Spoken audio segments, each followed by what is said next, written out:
Regular City Commission meeting of Tuesday, April 16th, 2024 to order, and ask all of you to join me in the Pledge of Allegiance. I pledge allegiance to the flag of the United States of America and to the republic for which it stands, one nation, under God, indivisible, with liberty and justice for all. Thank you.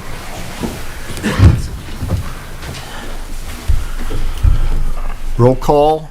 Mayor Pro Tem Roselle. Present. Commissioner Oldsman. Present. Commissioner Elder. Present. Commissioner Steinhardt. Present. Mayor Paul present. Approval of the agenda. Do we have a motion? So moved, Mr. Mayor. Second. All those in favor? Aye. Aye. Opposed? Motion carries. We have a approval of the consent agenda. So moved. Second. All those in favor? Aye. Aye. Opposed? Motion carries. Communications. I don't believe we had any communications. So moving on to county commissioner and elected officials remarks. I do see one elected official in the room. May I address the Absolutely. Your All right, Honor. good evening. You want us to say all rise? And not necessary tonight. All right, so good evening, Mayor and City Commission. Thank you for allowing me to come talk to you tonight. I really wanted to make sure that you were getting updates from the court regarding what's happening. And if you have questions, I want you to pose them to me. My hope is that we can have a very transparent relationship. I'm going to be meeting with your city manager tomorrow and the other city managers that form the 45th district. So some changes since I came into office in 2021. We have two specialty courts. We have the Veterans Treatment Court and we have the Behavioral Health and Wellness Court. Both of these courts are at no cost to the citizens. These are state grants that we seek out every year. We seek renewal every year, and they are no cost to the participants. So they are very different from sobriety court in the fact that we pay for their testing. We coordinate with Detroit Wayne Integrated Health as well as OCHN here in Oakland County so that they have coordinated care, so that they are seeing their therapist. They have a case manager. So we really build a community around the people that we're seeing. We've had the metrics in now from the past 3 years from the state. I am pleased to report that we have the lowest recidivism rates in the state for any and all specialty courts in the state. So we are very proud of that. Numbers are good, but the fact that we know that the work is being done and it's benefiting the people coming through our court is even better. Also wanted to tell you about the Michigan Indigent Defense Council. We've been addressing inequality in our system, and we've been kind of tackling it at a rapid pace within the last couple of years, just given the current political climate. And one of the issues facing the courts is that we have a large number of people coming through our courts that are repeat offenders. Usually these are people who don't have licenses, they can't afford insurance, and they often come from a certain demographic. So one of the issues that we started to tackle was, all right, we're seeing a large number of people who don't have licenses. They have no hope of getting their licenses because they are facing so many suspensions from the Secretary of State, from various courts that they're interacting with on a daily and yearly basis because they can't pay off their fines and costs. So we went to our Michigan Indigent Defense Council and we went through our grant with them and we were able to create a line item budget so that we can use our Michigan Indigent Defense Council to stay with the persons that come through our court when they have multiple issues in multiple courts so they can start clearing up their suspensions to get their license back. This can be very time consuming. It can take up a lot of space on our dockets. It affects our numbers sometimes that we report to the State Court Administrator's Office, but we felt that it was worthwhile that we take this initiative and just start doing the right thing. Again, I'll be meeting with your city manager tomorrow. And Commissioner Oldsman, I'm wondering if you're aware of what's happening, but the court funding statute is set to expire. It's going to sunset on May 1st. I do believe it's going to be renewed for another year, but the statutory scheme by which the municipalities are forced to take on the court to fund it, the Supreme Court has signaled that it is unconstitutional. Rather than immediately striking it down, they sent it back, and they have asked the legislature to take the next year to start addressing this. So there's going to be a lot of changes coming up in the next year or so. There's going to be a lot of growing pains. We all wanted criminal justice reform, but guess what? Criminal justice reform costs money. So we are in the midst of all of that right now. Thank you for letting me address you tonight. Those are just some of the main issues and some of the main updates. Does anyone on the commission have any questions for me? Well, I just want to say that the appearance tonight by the judge comes from a meeting we had a month or so ago of Chief Pazikowski, myself, the city manager, Judge Horowitz, and Judge Friedman Apple, and our prosecutor, Chuck Snell, just to talk about the, if you will, the state of the court. It's a sort of an event that I started a number of years ago just to have people talk to one another, and so that we can best understand how we can help you and how you best understand how you can help us in terms of dealing with code enforcement and issues like that. But I was so interested in the comments about these programs as she described it, where people get a ticket for driving on a suspended license, and they can't, they can't pay the fine, and that used to be a mandatory jail, if I'm not mistaken. So many of the courts in Oakland County, the judges are still sending people to jail for 93 days. That is not our practice in the 45th District Court. We use our discretion. We don't even place these people on probation. We do assess a fine. We do have a fee schedule, but we are certainly not, interested in contributing to this problem of people not being able to pay their ticket, get a license. Now they're jailed. They lose their job. They lose whatever job they had. This is just perpetuating the cycle of poverty. So it's interesting, when people talk about criminal justice reform, it's a platitude statement, but this is what we're seeing here that is criminal justice reform, rather than over penalizing somebody who through economic disparity can't just walk in and pay whatever the ticket is and walk away. And then, like you said, put them in a position where he or she is afraid to drive to go to work, because if they get stopped, they're going to jail. Well, so let me assure you, they're just driving, and they're just getting more tickets, and it's just a never-ending cycle. The same is true for no insurance and things like that. But that's a topic for another day. But I applaud the court's use of sort of empathetic sentencing guidelines, sentencing mechanisms like this to try to help people, instead of just this notion that, well, the purpose is to deter and everything like that. I think it's a positive development in our society to see things going that way. So I applaud you for that. Thank you for that. Any other questions? Mr. Mayor, I was going to ask, you're doing a great job over there, and appreciate the partnership. I'm curious, do you know what the legislature's considering the mechanism to look like? Yeah, so there was an entire study that was conducted. I don't know if you've read the commission report, but it was authored in 2019 in anticipation of this funding statute sunsetting. Yes, there in that report, the cost of the state taking on the court has been considered in every aspect. They've worked out the numbers, but it's a matter of the legislature being willing to do it, because inevitably this funding statute that forces the cities to take on the expense of the court. The court has unequivocally stated that this creates a due process issue for the citizens coming before the court, and it also creates issues for the judges that when we have to come back every year and we're being asked to raise prices, to plug gaps, and the whole scheme is it just perpetuates injustice. The Supreme Court has pretty clearly spoken about that, absent declining to actually strike down the law, giving the legislature a little bit of time to address the commission report, and we're hoping that the state is going to do the right thing. So I'm hoping that the city managers will also get on board and vocally supporting the state taking on the judicial system. Mr. Mayor, can I just use my opportunity to cross-examine the judge? Go ahead.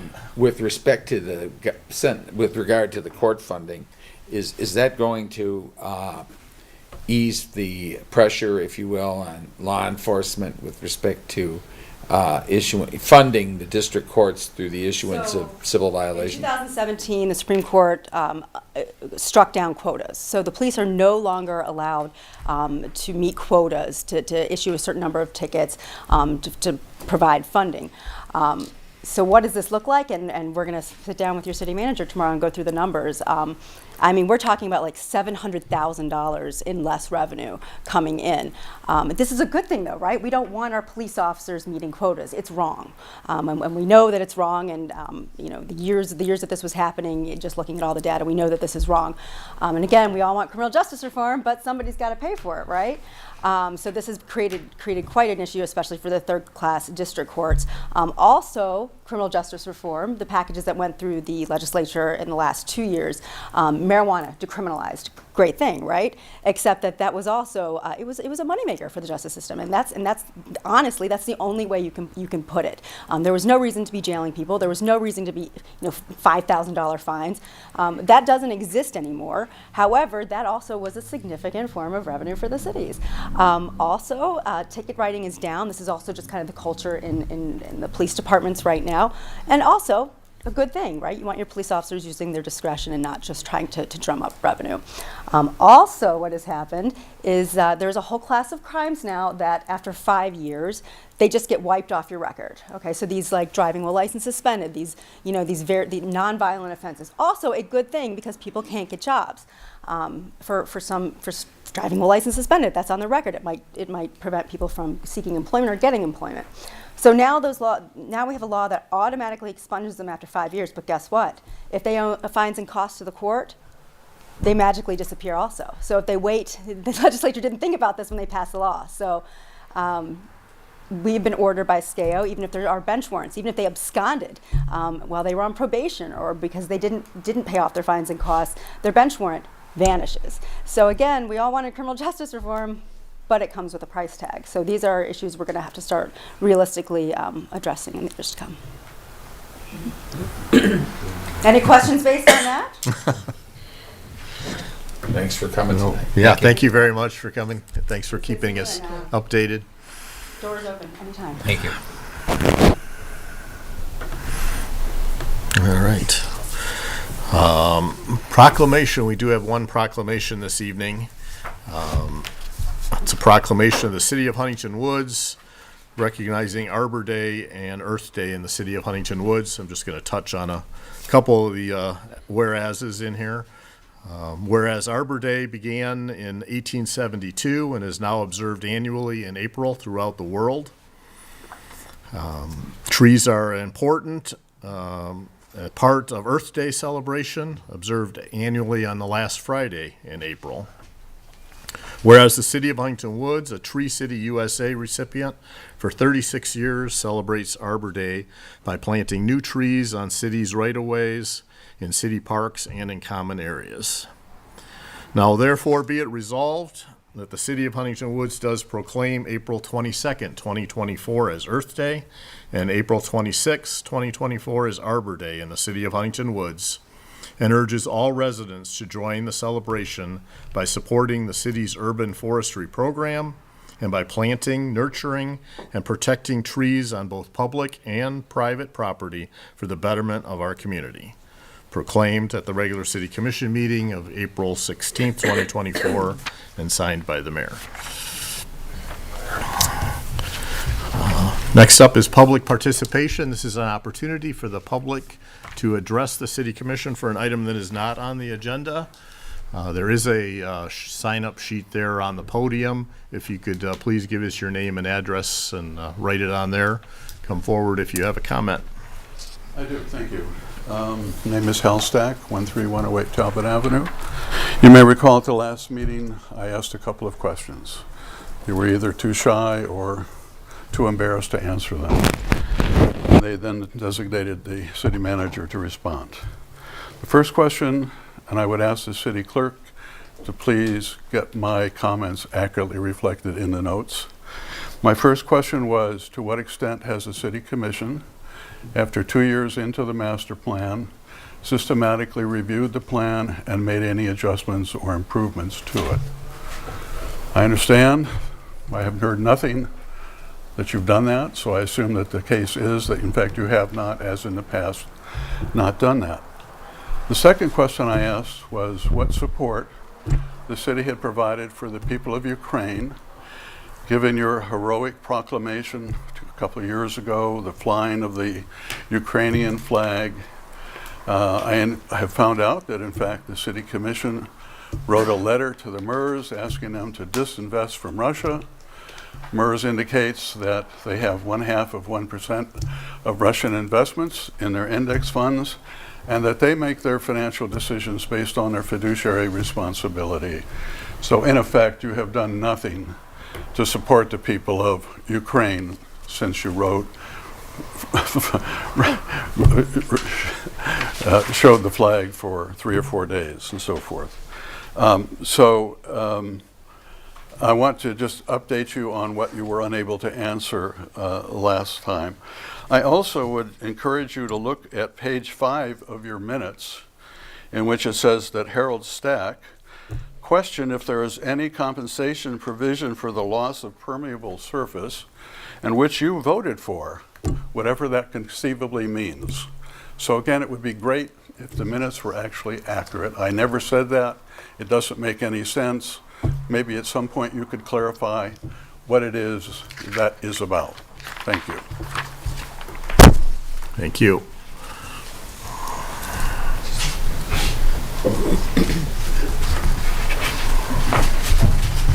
Oh, I was supposed to sign something. Please, go. if you could. Mr. Stack, you took You the took the form. piece of paper. Oh, sorry.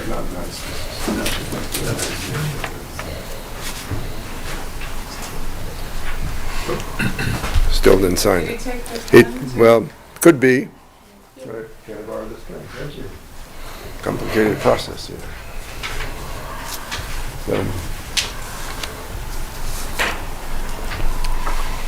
Thank you very much. Hello. So my name is Rich Feldman, and I'm here to share a concern that is about, he mentioned the one war, I want to mention another war.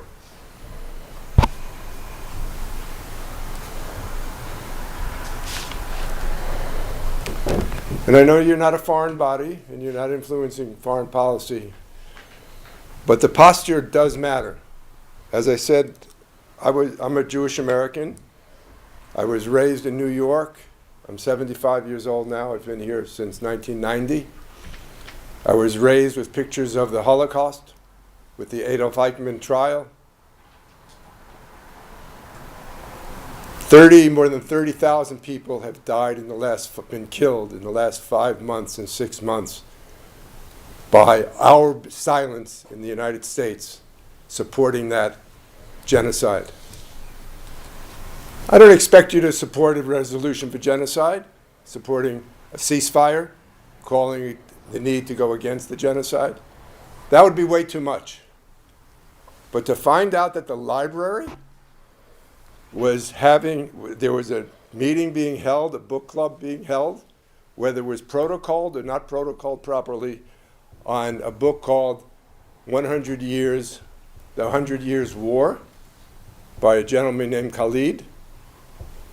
And then because people challenged that, they stopped the book discussion.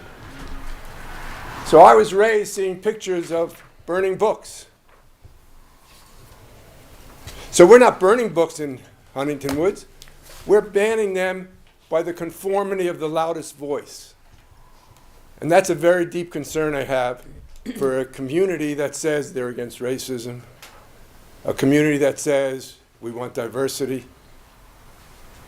So I'm asking this group here to have some kind of conversation among yourselves of how you can be silent as leaders of this community to when a book is being banned, a conversation is being banned, and allowing the pressure of voices that are more popular to govern, even if that means the death of over 33,000 people in the last 6 months. And we don't know what's coming next month or the month after that. So I don't understand what leadership is. And I'm asking you to maybe even consider hosting a town hall discussion as the leaders of Huntington Woods. Thank you. All right, thank you for your comments. And before we go on in public participation, I normally don't do this. I feel it's necessary to clarify a few pieces of misinformation that are out there in the public regarding the book club that chose a book to read. This group is not a city group, okay? The library certainly does encourage groups in our community to read books and to get together and talk about them. The library or the city, neither one chose this book or choose books for other book clubs in the city. This group was a private group. They choose the books they decide to read and have a discussion about. It was not the city's decision to cancel that reading. They decided or that discussion, they decided on their own not to have this discussion because of some of the comments that were out there on social media. Am I missing any other facts here? No, I we mean, don't. we certainly do not encourage the banning or not reading of any books as a city. So that's just misinformation that's out I there. don't think it's a interpretation of the information. The law of how the procedure and the protocols, you're correct. The silence now of the fact that a private group was having a conversation about a book here, and the silence of this group now is supporting that policy. And clearly, the Huntington Woods Library responded saying, we got pressure from outside. So this concept of pressure, I was raised, and I'll be quiet after this one. In the United States, we may or may not need guns to have people be listening to those who have power. But the conformity of the majority is what had Jim Crow for over 100 years. Don't tell me about laws or protocols. That's how we cover ourselves from talking the truth. So it's not about misinformation. It's about what is the truth that matters in terms of the moral spirit of which this city is supposed to stand. Thank you. Mr. Mayor, Mr. Feldman, don't walk away so fast. That's okay. Just so you understand, and what you're saying is, first thing we need is a body politic to act its jurisdiction. Okay, this body, the City Commission, has absolutely, positively zero authority, control, or power or influence on what this group of 10 individuals, I think it's 10, reads or talks about. I personally don't see that we have any right to tell people what they should read or talk about, and I have absolutely no intention of starting now. What this group did was apparently when their meeting or whatever it is was supposed to take place, because it was during Passover, there was some discussion about adjourning it or moving it because of the Passover holiday. And for whatever reason in the world we live in today, social media got a hold of it, and it somehow transformed from a decision by 10 people that get together to talk about a book into, a cause celeb beyond what it is. And I can tell you, first of all, I appreciate your background. My father is a Holocaust survivor, and and I personally, like I said, encourage people to read whatever book they want to, be informed on whatever facts, they feel they need to know so that they can understand the situation in the world. It's just our job here is to protect and to act in the best interest of the residents of the city of Huntington Woods. And one way I think we do that is by not involving ourselves in matters that we have no, now I'm not going to say interest in, but no control or ability to insert our judgment in. And most importantly would be what people in a private group of citizens meeting in the library read or talk about. So just to be clear, when you say you're insinuating with your use of the word pressure that there was somehow some sort of pressure or there was some sort of influence exercised by someone in city government. Certainly not me. My first comment was, I don't know why we were even talking about this. We have nothing to do with this group. Whatever they did was of their own volition because of the social media. I think the term they use is blowing up their phones. I don't use that term, but people do. So just to be clear, this does not emanate from this building in any way, shape, or form. I apologize if you thought I was saying it emanated from the commission. I didn't think I said that, but if you took No, it, you I said was. power. Well, what I power is not that you, but I don't think it came from you at all. You're this organization.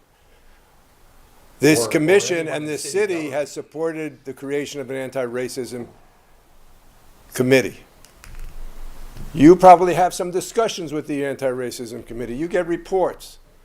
And I would suggest there be a conversation about what it means when one of the most significant professors out of Columbia University's book is being discussed, and people get so upset that we, whether it's the anti-racism committee, whether it's the commission, whether it's the library, has a conversation about what it means to live in these times of war, and what effect it has on all of us to figure out how to be living in a community that has disagreements.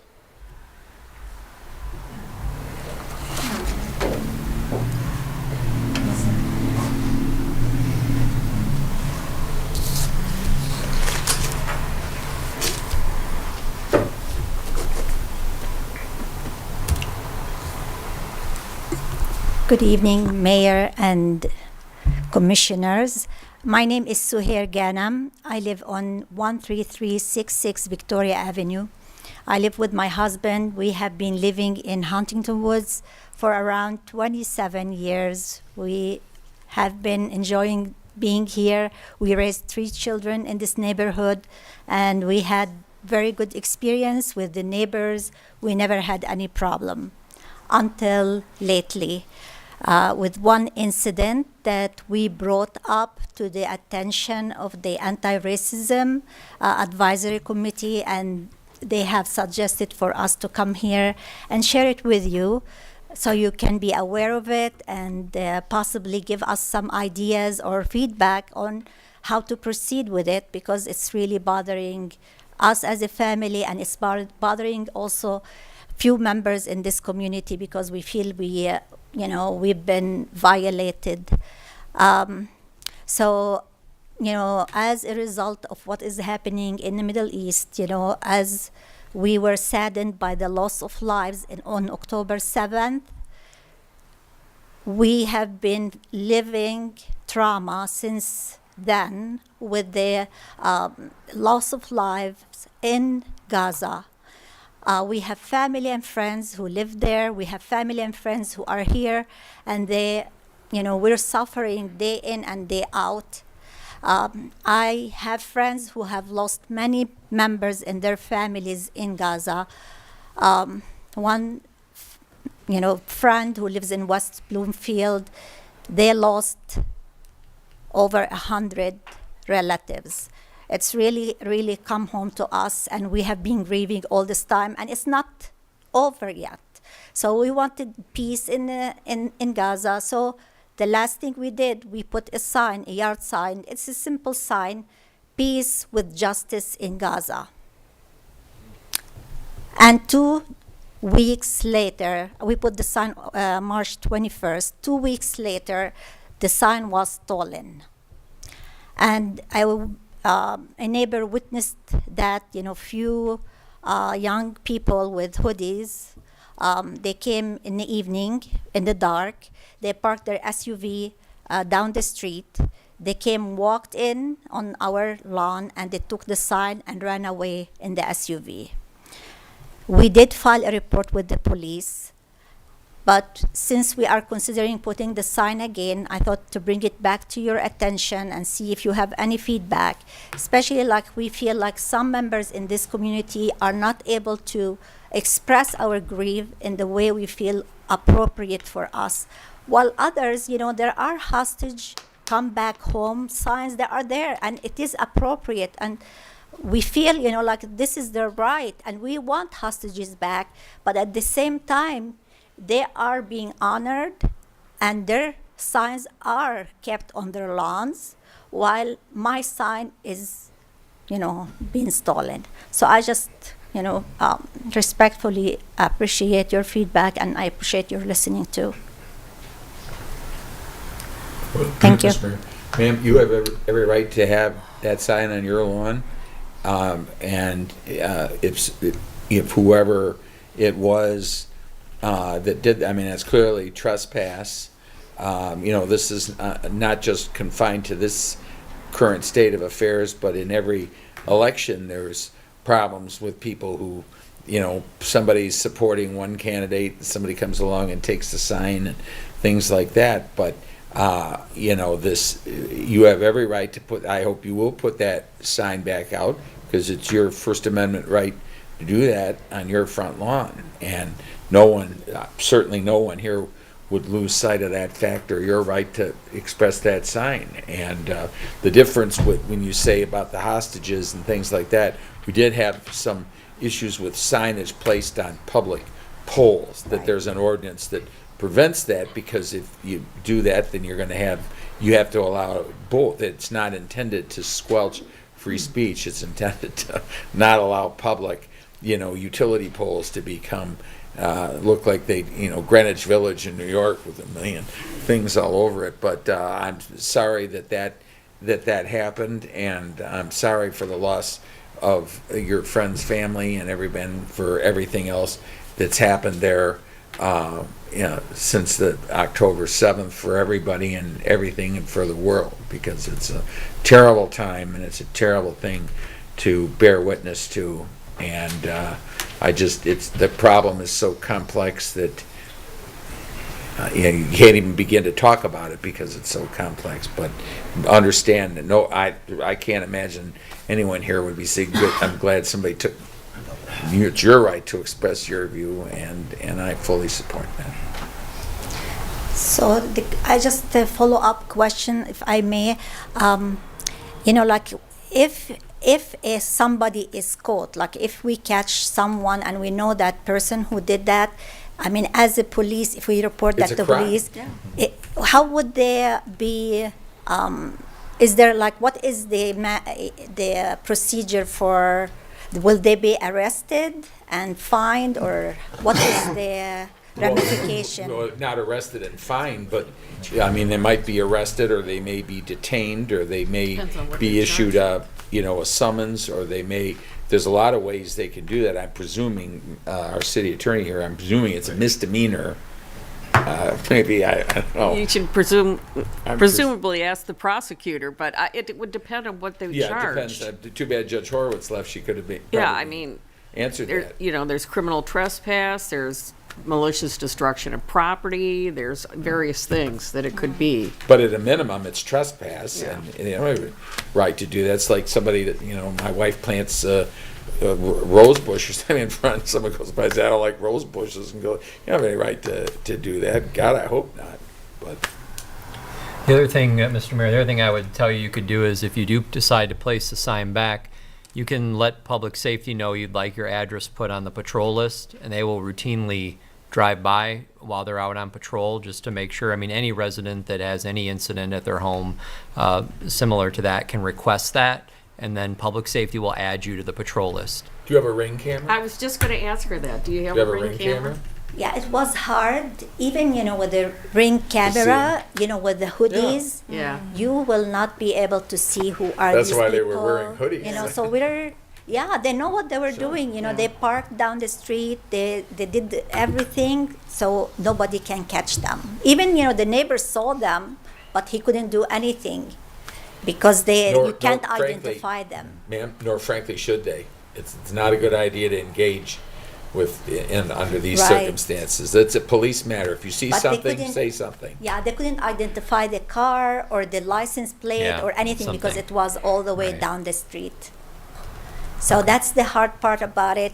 But it's basically like I feel with especially the heightened emotions here, like it's a violation, personal. I know like there is a Trump versus Biden and all that, but think like there's here, heightened emotion there too? there is emotions. I don't know, like this is like it hits so bad home and It is. felt.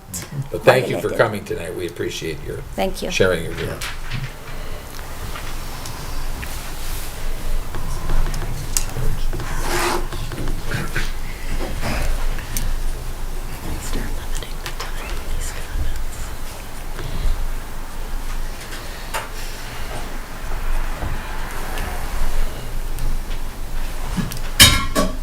Apologize, this writing's probably not all that great. My name is Max Levine at 7920 Concord with my sister Hannah over here. Coming about a matter that I know you've heard from us a number of times about. The business adjacent to us, 1-800-PAIN-800/level 1 physical therapy, and their floodlight on the back of their building. I spent the majority of last year going back and forth to the city about this light, advising that this light was in violation of ordinance. The city would talk to the owner, something would be done, the light would be back on, it would still be in violation, but the city considered it resolved. Ultimately, I appeared at a November meeting, asked the city what the height was measured at, what the light level was measured at. The city didn't have answers. I still haven't heard anything, if any of those measurements were ever taken. But at that meeting, I did get pushed to say if I had measured it, and I didn't. I bought a meter at my own expense, measured it, and the city agreed at that point that this was an issue. At the January meeting, I was advised by the city that the owner of the building has agreed to move the fixture to an elevation of 10 feet off the ground, and that should be happening at some point. At the March meeting, my sister attended and was advised by the city that that the owner was waiting until the weather had improved to move the fixture. I don't really understand why a light fixture in an exterior building can't be moved at all for 3 months in the winter, but that's neither here nor there. Was advised it would be moved within a week of when she heard back after that meeting. And the fixture was in fact moved about 3 feet down the wall, still well in excess of the 10 feet we were promised, still well brighter than it should be across our property line. Unfortunately now, with its slightly lower elevation, it is more in the sight line. So when we're standing out there, it's more glaring in our eyes. This issue's been going on for a while. It is now April of 2024. I have written documentation dating back to February of 23 that this is an ongoing issue. I feel that the owner has been made aware that this is an issue multiple times. The owner has done things that are not significant enough to resolve the issue. And at this point, I'm just curious, what is the city's next course of action so that this light is actually resolved satisfactorily? Mr. Levine, as of today, a ticket was issued. Fantastic. Okay. I appreciate So it's moving forward. that. Okay. I just ask They at did this not, point, yeah, since they it's did been not so meet the long. deadline to do what they were supposed to do. Okay. They were given time and a ticket was issued today. Okay, so at this point, just so I'm aware, what is the next step or the next timeline for something, some course of action if they still refuse to move the fixture? What you might want to do is contact the zoning administrator who could give you a better idea Okay. of the timeline. Okay, I appreciate that. That's all I had to speak about today. Thank you so much. Thank you.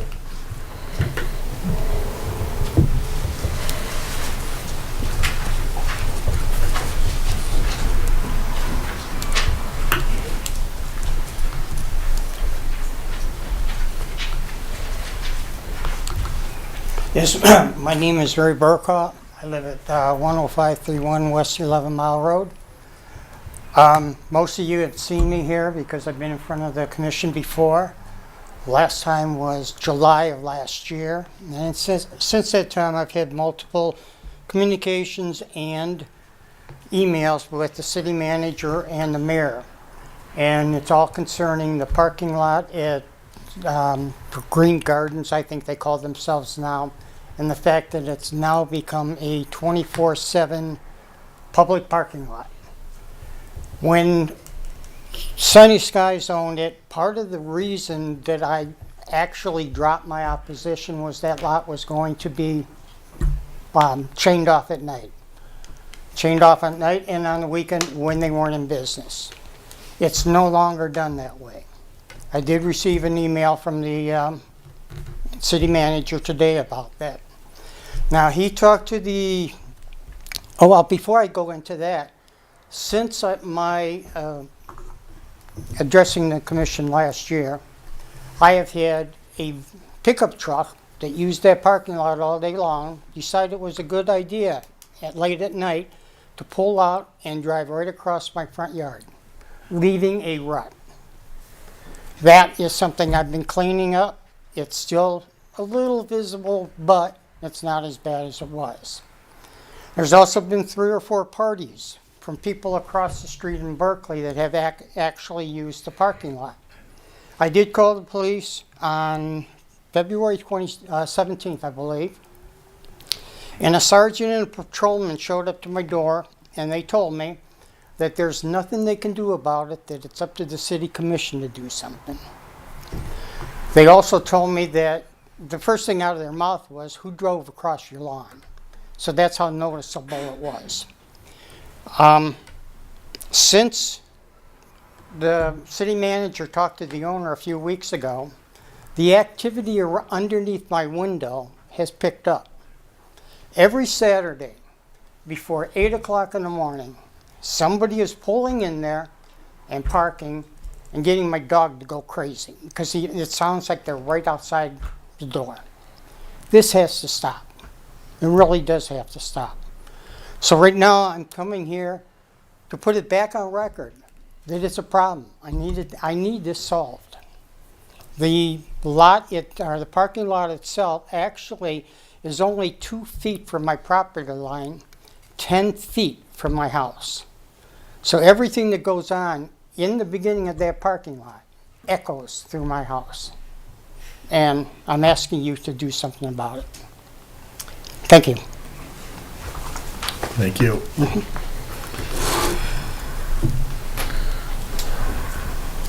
Hello. It's a pleasure to see you all. I wasn't planning on speaking today. I'm a resident of Huntington Woods, and I live on Elgin Street. And I've been living in this community for 20 years. Could you give us your name? Oh, of course. My name is Sonia Harb, and I live at 13103 Elgin Avenue. Thank you. And I just wanted to share with all of you how much I valued being part of this community.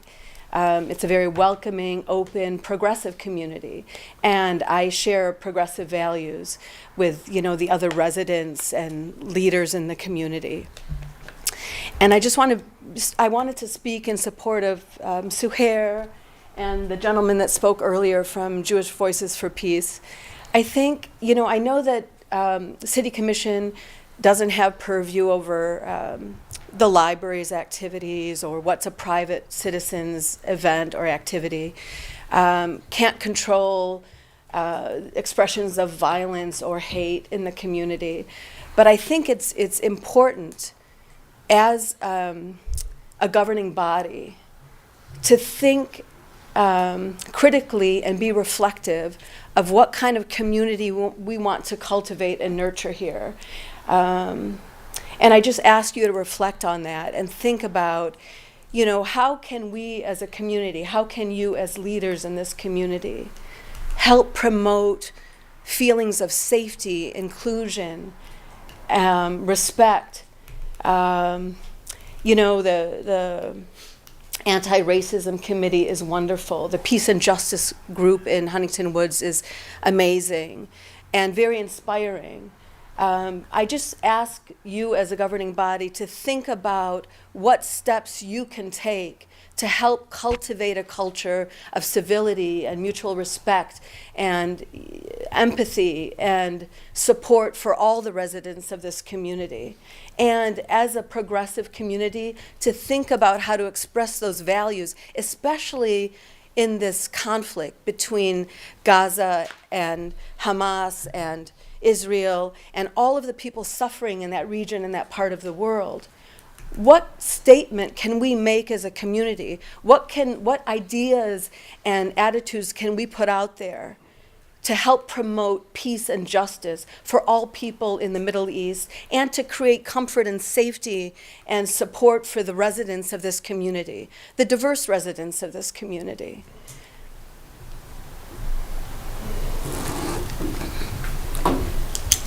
Thank you for your comments.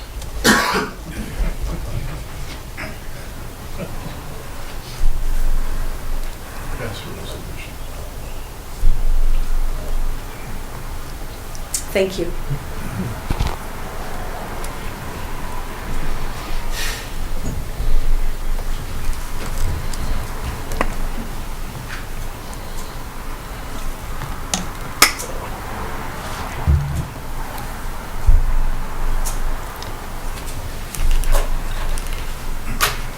My name is Jessica Downey, and I live at 13160 Kingston. Take out the skate rink, noise and security control. Remove one of the 2 current features and add something the rest of the neighbors can use. Make it less unpleasant for surrounding neighbors. More family friendly. Skate park area removed. Development for increased tax base or family park. Get rid of this. Get rid of both skating areas. Make it more useful for the community. Eliminate skate park. Get rid of hockey rink. Remove the skate and roller hockey. I would like to see the skating rink removed. This pile of concrete deprives neighbors of a true park setting. Parks should be designed to serve all residents of the city and not just those playing a particular sport. This park should be dismantled and made into a park all residents can enjoy. So close to the neighbors, maybe it should be something that's not so loud. Eliminate the skate park completely. Very loud. Residents living in the northwest corner deserve green space. Get rid of all concrete. Consult residents who border the park and find out how to improve their experience. Get rid of the skate park. Dismantling it to protect homeowners nearby. More grass and green space. Remove skate rink, please. No longer have it. Complete overhaul. Remove the skate park and hockey rink. These are just some of the many responses from the Huntington Woods Parks Priority Survey in response to the open-ended question, what improvements would you like to see at Val Jones Park?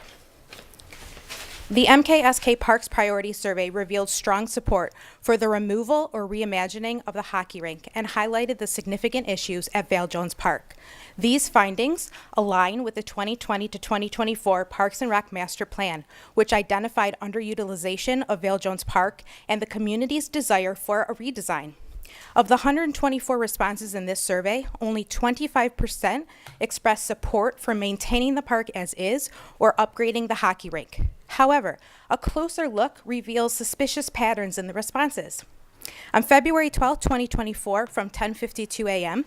to 11:34 a.m., 10 responses were submitted in succession, all favoring updates to the hockey rink at Val Jones Park and all using similar wording.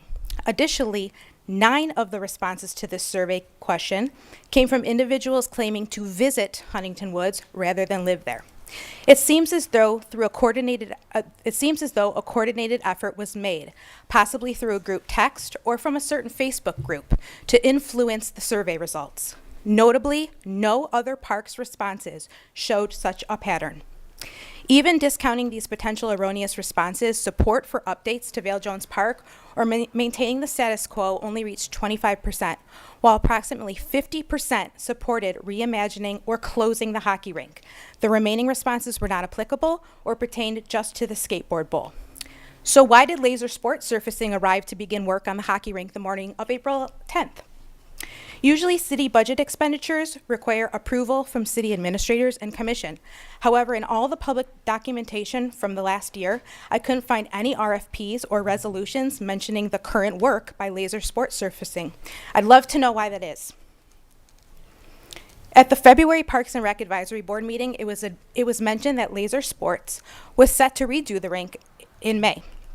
In that same meeting, it was also mentioned that MKSK was nearing the completion of their survey and assessment of city parks. Why would the city be scheduling or starting any type of work on Val Jones Park prior to getting the full scope of the results from the MKSK survey, especially because the sole purpose of that survey was to get community input on what residents would like to see improved or changed at our city parks, including Val Jones? The proposed improvements for Val Jones Park currently has a budget of $204,690, excluding the cost of rink resurfacing, long-term maintenance, and $195,000 for plexiglass and fence replacement. Due to fluctuating market conditions and increasing construction costs, this project could end up costing over $500,000. The entire park's budget for 2023 to 2024 is $204,100. With the general fund at a break-even and Parks and Rec operating in a deficit, It raises the question of where the funding for Vale Jones Park will come from if this proposal is adopted. The data you collected and have paid nearly $19,000 for does not support replacing the hockey rink at Vale Jones Park. Despite this, you are still considering improving the rink. In fact, the work has already started, even though most taxpayers do not want it. Instead of addressing the problems that negatively affect our neighborhood, property values, and safety, you are rewarding those who continuously break the law with a shiny new hockey rink. I'm sure I'm not the only one questioning your decision-making process as you continue to waste money on surveys and then disregard their results. Let me recap. Despite numerous serious issues and complaints raised by residents over the past decade, as well as the results from the 2020-2024 Parks and Rec Master Plan Survey, you have chosen to overlook the concerns surrounding Vale Jones Park. You've dismissed over 100 police reports and counting, obtained through FOIA, highlighting a consistent pattern of bad and illegal behavior at the park. Mr. Wilson, you even likened adult criminal behavior to just unruly kids. Even when an assessment from MMRMA in June of 2023 warned of significant safety risks and strongly recommended closing the hockey rink, you kept it open for another 6 months, disregarding the potential for severe injury. Additionally, the latest costly MKSK Park Priority Survey revealed that a majority of the community favored either closing or reimagining the hockey rink. How is this community supposed to have confidence in a city commission that chooses to ignore problems rather than address them? Lastly, I want to make it very clear that I have never supported closing Vale Jones Park entirely. I do believe, however, that it needs to be a place that is respected by those who use it. One solution might be to close the hockey rink, which is causing disturbances and significant problems for nearby residents and only serves a minuscule demographic, and instead focus on a facility that benefits a larger portion of our community. The skateboard bowl can be updated per MMRMA's safety recommendations to cater to those who enjoy it. Vale Jones Park has the potential to benefit more of our community and address the scarcity of green space in the northwest corner of the woods. Wouldn't you prefer a park-like entrance to our city rather than a prison-like one? Your civic duty as elected officials and community leaders is to represent the best interests of our community. And my civic duty as a tax-paying citizen is to hold you accountable when you don't. Thank you.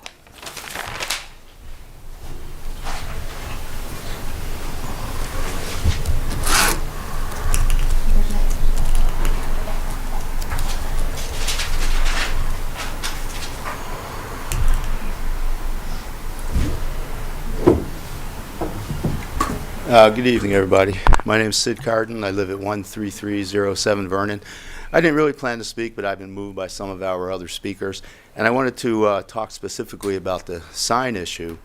And what occurred to me is that it's not just any sign. This is a very particular sign. This is a very intimate type of sign.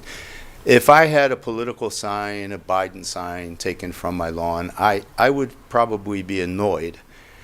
I don't think I'd fear for my safety. I don't think I'd feel insecure amongst my neighbors and in the community.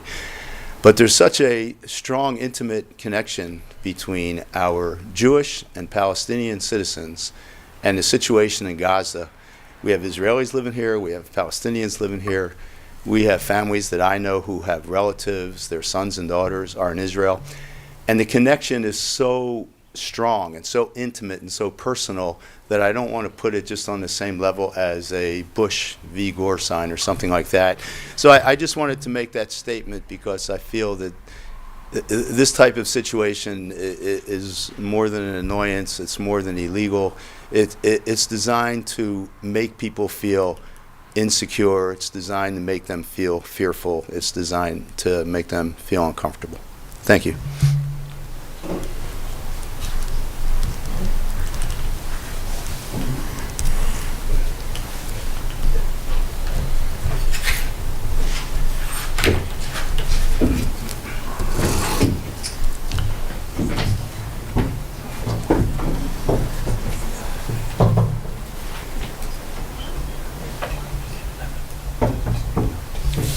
Hi, Matthew Gross, 13154 Kingston. My wife would like to speak, but she had vocal surgery this week, so she can't. So it's about the We're going up and down, so we went somber, now we're going to go other somber. So the skate park. The last time I was here, we all agreed that a survey would be great. We all thought it would be wonderful, that we should take the opinion of the majority of people in the city. That's how we should make decisions. But I was walking by the skate park yesterday and they started fixing it. And I don't know what's going on. And as far as the survey goes, I don't know what the rules are as far as publication of it, but I certainly would have filled it out, and I was not informed by it. I don't sit on Facebook, so was it posted somewhere in the paper that there was a survey? Were there letters sent to the residents? I mean, I was waiting for the survey, and never came. I mean, like, unless I'm the only one that doesn't look at Facebook. Yeah, I'm just curious as to why it was only published there. Isn't there rules with publishing through the city that you have to do it in a certain amount of places? I don't know, but it seems kind of unfair. And I'm curious as to why work has started when apparently the survey that was done, the majority don't even want this part. So, also, not that you're going to answer it, but was the city's insurance company notified that the park is a hazard? And were they okay with keeping it open while it was a hazard? So that's kind of a question I'm curious about, because then that puts the city in some liability. I guess that's it. Thanks.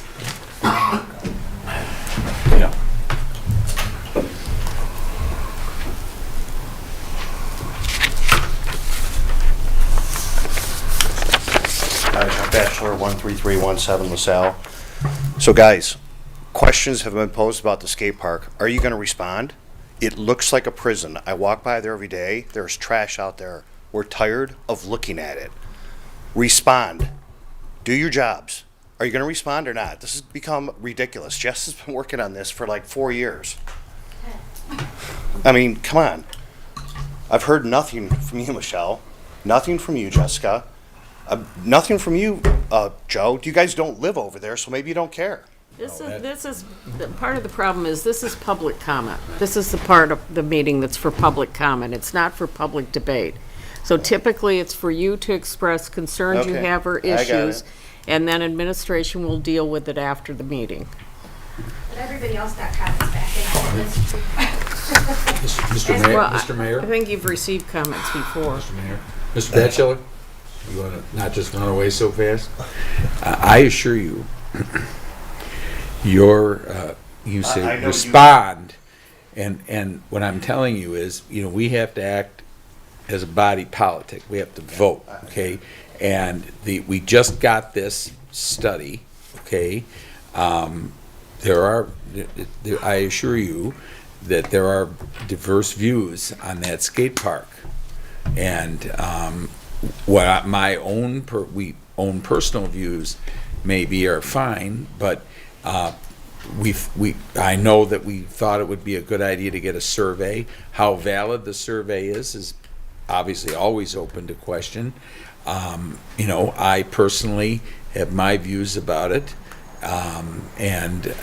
but in order for us to effectuate anything meaningful, it has to come by way of a vote here. So I assure when I appreciate the frustration of it, and it is not going by the wayside, but government moves slowly, and that's just the way it is sometimes. We agree on that. And that's why people like government to move slowly. Right. And you should have to be able to make your case. Now, if I can't make my case to 4 colleagues, then they may not agree with me. But I assure you that this topic is of ongoing concern, ongoing discussion, and no one should think that it's just being blown off or ignored. It is not. I appreciate it. I appreciate And it. you know that. The men's club was, I was all for it. We paid for a lot of that. Well, the skating thing was the skateboard thing was Yes, a federal grant. the rink. Yeah. We paid for a lot of that rink, and I was for it. And maybe time there was for a lot change. of people that were for it. Mhm. And I see the crew that's over there on Saturdays and Sundays. And I see the parking, and it's a mess. And I see the trash they leave behind. And the city shouldn't have to clean that trash up, you know? And we as residents, I go over there and clean it up. Amongst a lot of other trash in the city that can't get cleaned up either. Mr. But Mayor? I appreciate it. I want to be clear too. I mean, when this was brought up at a prior meeting, I suggested a special meeting on this topic, suggested that we engage a firm to do a park study, to do exactly what just happened. My colleague is right. It is moving slow. I'm not unsympathetic to what you all are experiencing, but we are moving in that Thanks, I direction. appreciate it. And The other we're parks, taking a it lot of the serious. other parks look great. Yeah, I They get really it. Well, do. some of them, I mean, we're looking at them holistically because some of them are lacking elsewhere in the city too. But we specifically hear you on Val Jones, but I just got the draft of that document a couple weeks ago. So I haven't had a chance yet myself to completely digest it and then the commission itself meet to discuss it. So it's gone through the public comment phase, the development phase with the firm. It's now just been given to us. Yeah. So it's Well, going to just- take a minute. Just so you know, I think it's gotten worse over the past year. You You know? just Do I have empirical data on that? No, but I drive. Literally walk by there every day. But okay. But all I'm trying to say is that Got it. we appreciate it. We have. This is do not believe that it's that. Like I said, for us to do anything, it takes a majority vote, and we just need. Like I said, these wheels crank slowly. We just got the report, as Joe said, but the city manager will tell you that I complained vociferously about the leaves and all that stuff that's been cleaned up. You know, I complained about see the that. bus stop, and that we'll clean it up because it's a bad look for the city. That should be cleaned up. But like I said, do not believe that there are unsympathetic ears up here. Do not believe that. Appreciate it. Yeah, Mr. Mayor, I feel like I need to address something, like, for everybody's knowledge. I'm a rule follower, and in this forum, we are not supposed to have a discussion, as Carol said, but I want you to know that we are hearing you. Okay, And it's good. not that Thank we're you. not, Thank you for we're saying not that, Michelle. supposed to be responding in this forum, but, you know, all of the various issues, we deliberate. We try to be thoughtful about that, and oftentimes in these settings, there are things, information, deliberations that is not appropriate in this setting. But we hear you, and this is why we have public comments. Commissioner Olsman usually seems to respond. Doesn't. Well, I am rule not a rule follower. I am not a rule follower. Exactly. So that's. Can we also please get Chris a new sign? Thank you. My wrong sign.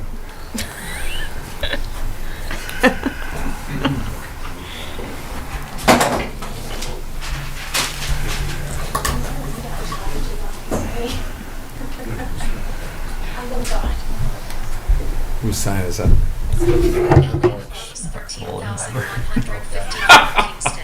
Why is it being resurfaced? Elena Gross, 13,154 Kingston. Why is it being resurfaced? Why is Kingston being resurfaced? Is that why you're asking? I think she's asking why the skate park's. Why is the skate park being resurfaced? Why has work started? If you just got the report and you haven't even had a chance to go over it yet, why has the work started? That's the question that should be answered. Thank you. Do you want to take that? Do you want to take that? It was. Because we're clearly not following rules tonight. This was authorized, actually, we'd hoped to do it last fall because of the condition of the skate park. Because we knew, as was pointed out from the MMRMA report, that the condition was poor and unsafe. This work had been authorized, we talked about this with the Parks and Rec Board when I first got here. So the company that we contracted with could not do the work before the weather turned last fall. They could do the work this year. It was originally planned for May, but because the weather broke and they had a break in their schedule, they were able to get to it this week.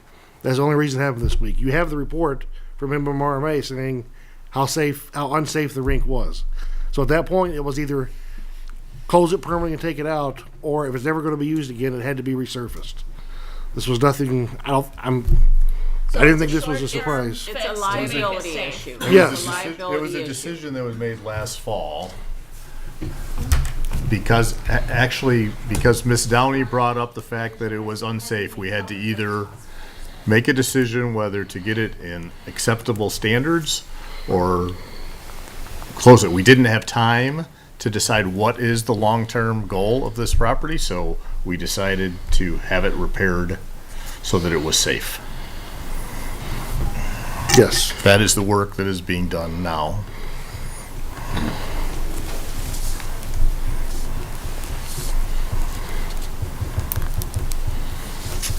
Any other public comment?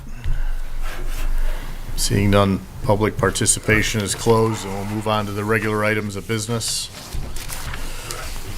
Item number 1 is a matter of receiving the city budget for fiscal year commencing July 1st, 2024 and ending June 30th, 2025. Everyone has been presented with that budget. Do we have a motion? So moved. Second. Is a copy of this document also available online?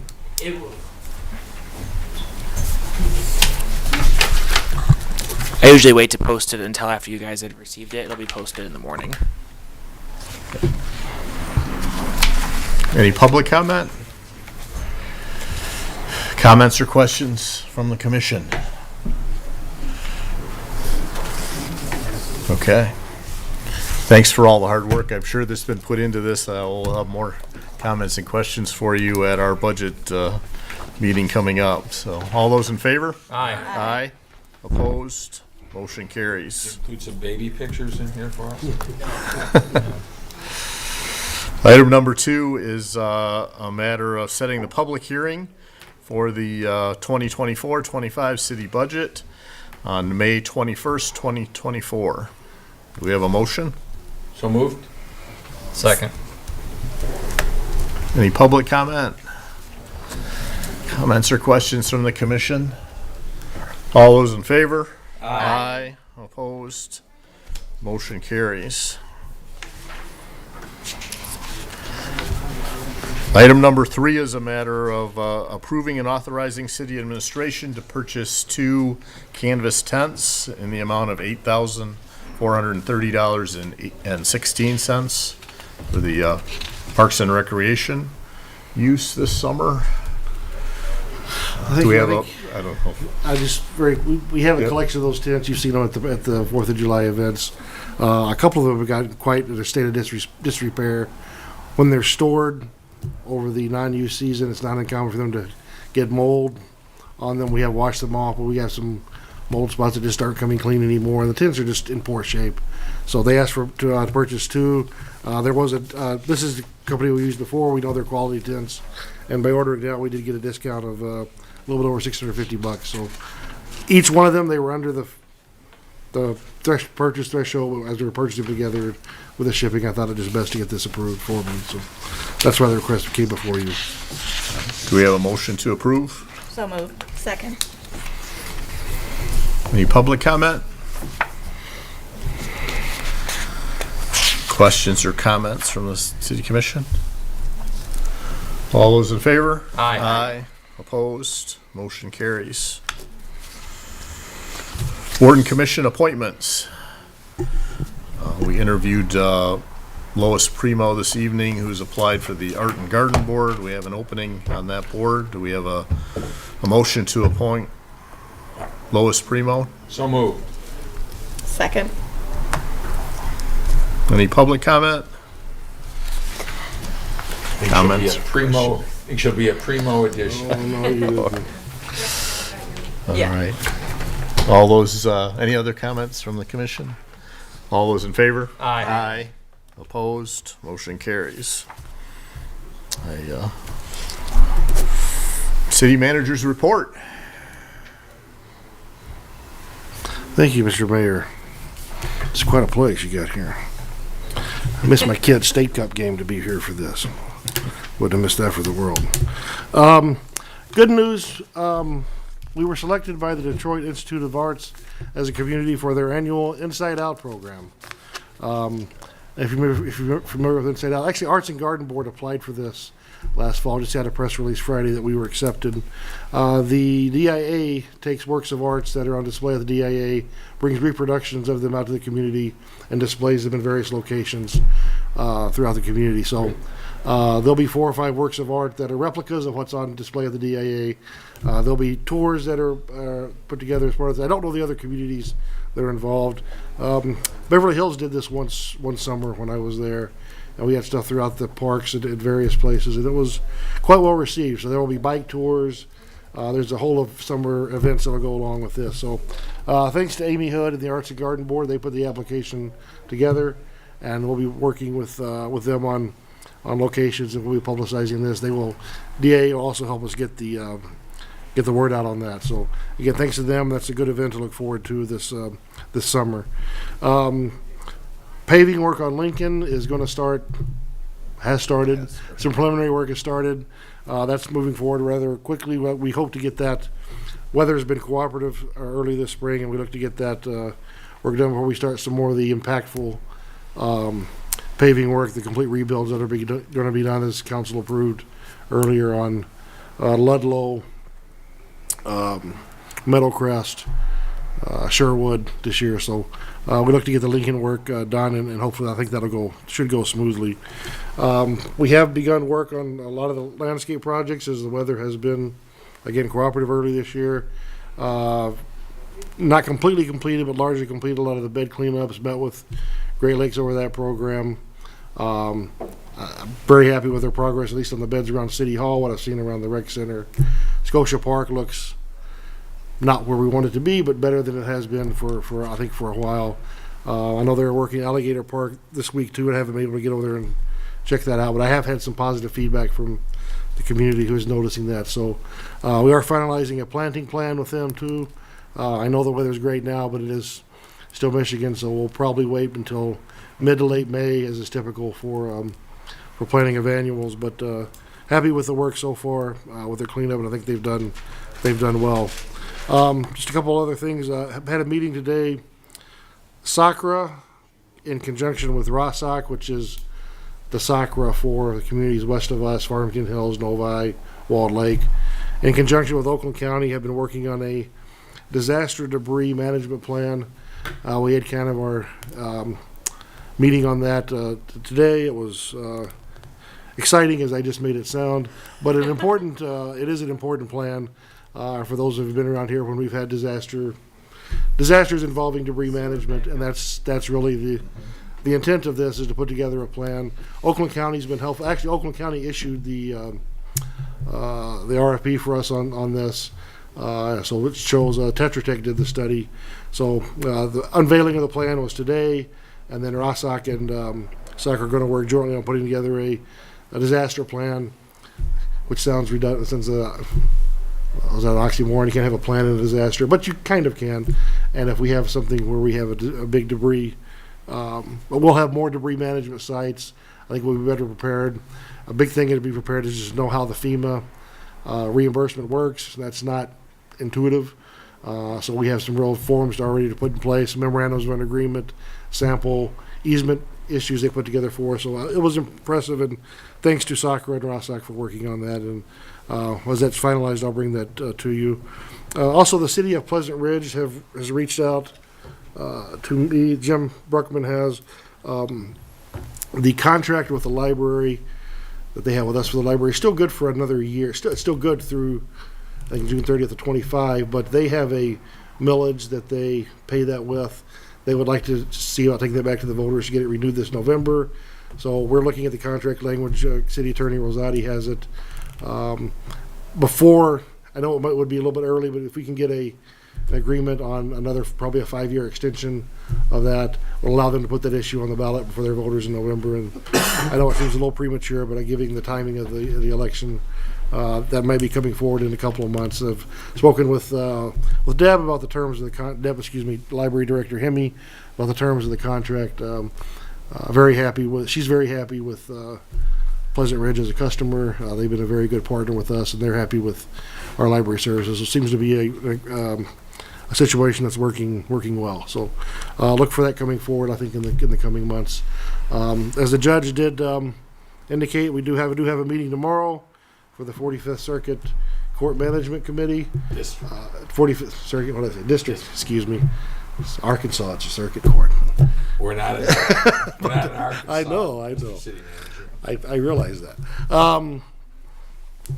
So yeah, I've been brought up to speed on the issues that we've had in the past with the overseeing of the court. So it's been again, thanks to City Manager Bruckman for really bringing me up to speed on those. So all three communities will meet tomorrow at Oak Park, and go over just the overall management and also the funding issues that are going to become pretty important coming forward. So.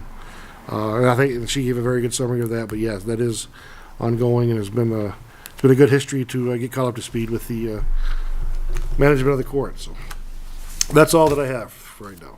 Thank you. Mr. Mayor, I do have a question about that. I think it would be helpful, as the judge explained, and perhaps working with MML and the legislative folks, if these are going to become state courts, then they need to be funded by the state. I mean, we do have an inequity that exists. There are county-owned and paid-for district courts that, in my opinion, are subsidized in the north end of the county by us taxpayers, and the south end that fund our own district court and then have to subsidize county-paid-for district courts that predominantly serve rural townships in this county. So I do think that it is an equity issue, and I think if you could please work through the municipal league on the funding being shifted to the state, then I think it would make all of us in local government happy. Well, yeah, the next few months are critical. I mean, that funding expired for Right. a reason. That's usually the way. Right. How did Prop A happen? They finally put in a poison pill that said, we're not going to do this anymore, and we've got to do something else. So this is not unsimilar to that. And I Right. think this next session it'll be critical to get that language correct. And I don't disagree with you, and I agree with the judge. I think her points were well taken. She repeated it multiple times. I think there was a point behind that. We don't write as many tickets as we used to. We all remember. I think we know the reasons why, and I think that's great. Huntington Woods is part of that as well. But when you're not generating revenue through that, which I don't think you should be using your courts to do that, you've got to get the funding somewhere else. That's what's funded. All over the place, Right. and that's Right. and it's problematic. She's right to point out that's problematic. I think And everybody it's disparate. agrees. It's disparate in terms of its impact, clearly. Clearly, it has been, no doubt. Okay, thank you. May I ask a question? Do you anticipate that any of the repaving, any of that road work is going to be disruptive for any of the 4th of July events that the city has? We don't allow that. No, it would be, but we don't allow it. So Well, just knowing yeah. that Ludlow, Yeah. is one of those streets that's under construction. So we have to work the schedule around that. And Ludlow's very important. We'll make it as minimal as we can. It's a Thursday this year, so they'll probably have to just, it won't be perfect, but they'll have to just button some things up and probably not work on it for a week. That's a standard procedure, but we will go forward as planned. Ludlow people will still be able to gather, and we'll make it as safe as possible. But yeah, it'll be a little bit inefficient, but you have to work around events like that. So that's how that goes. Good point though. Did Rackham secure a manager? I have not been informed of that. Me either. So I have not heard. But I have worked with. I have reached out to City Detroit Parks staff about the fireworks event. Not knowing when a new management team would be in place, so they are, as opposed to doing it with the management team, they are handling it directly with us this year, and it's gone well. Angela Hebb has been very helpful with us, so we're all on board, and that's been taken care of this year. So they've been for that particular instance, the City of Detroit Parks Department's been helpful in making sure that goes off without a hitch. We do have a budget workshop scheduled for the city commission on April 30th, starting at 6 p.m. And I know Commissioner Elder is traveling and not able to attend. So I'm going to throw out Originally, I was not available next Tuesday, that's why we scheduled it on the 30th. If the rest of the commission is available next Tuesday. And it's Passover, Mayor. I will be in, Okay. it's Passover. All right. Can't do that then. Don't worry, I will get my opinions to you Okay. before. I think we're going to have a healthy discussion about parks too Yeah. at that meeting that you're going to miss out on, but it'll be just a discussion, no decisions, so. Okay. Commissioners' comments, Mayor Pro Tem? No comments, Mr. Mayor, thank you. Just, you look at me, Mr. Commissioner Mayor? Olson, Just a yes. Very brief comment in response to my learned colleague. You know, when people come in on hot topics, if you will, or where there's something to address, I think, you know, I generally agree that it's better to just let people say what they want, but some of the matters that were raised tonight are pretty significant, and I think, as the mayor noted, there's a lot of misinformation, and I personally think it's very important to point it out. We are not the, you know, we don't exercise oversight over what people look at, read, or talk about in private groups in the library, and I think it's a big mistake to let social media run away with stuff. So I don't see any harm in, from time to time, in engaging a little bit with people. It's always, for 15 years, I've kind of done that. But I thought it's important to engage with that, for the record. Commissioner Eldon? I have no comments, thank you. Commissioner Steinhardt? I just wanted to state that I think that what the library has been doing as far as programming recently has been really wonderful, and I know we've received a lot of positive comments about some of the things that Deb has done at the library. Echoing, I think, some of the comments that Commissioner Olsman made, I think it's unfortunate that our private book club that was using the library was made to feel uncomfortable or unsafe to conduct the event that they were having. And I would really look towards the Anti-Racism Advisory Committee for, you know, recommendations that they might have as to ways in which we could ensure that residents feel safe to talk and have book clubs and have signs on their lawns. And while perhaps it doesn't necessarily fall traditionally under the auspices of racism, I think it's nice that we have that committee and would look to their guidance and expertise and any recommendations that they would have. Okay. No comments for me, so with that, do we have a motion to adjourn the regular city commission meeting? So moved. Seconded. All those in favor? Aye. Aye. Opposed, motion carries, meeting is adjourned. Hey, Jewel.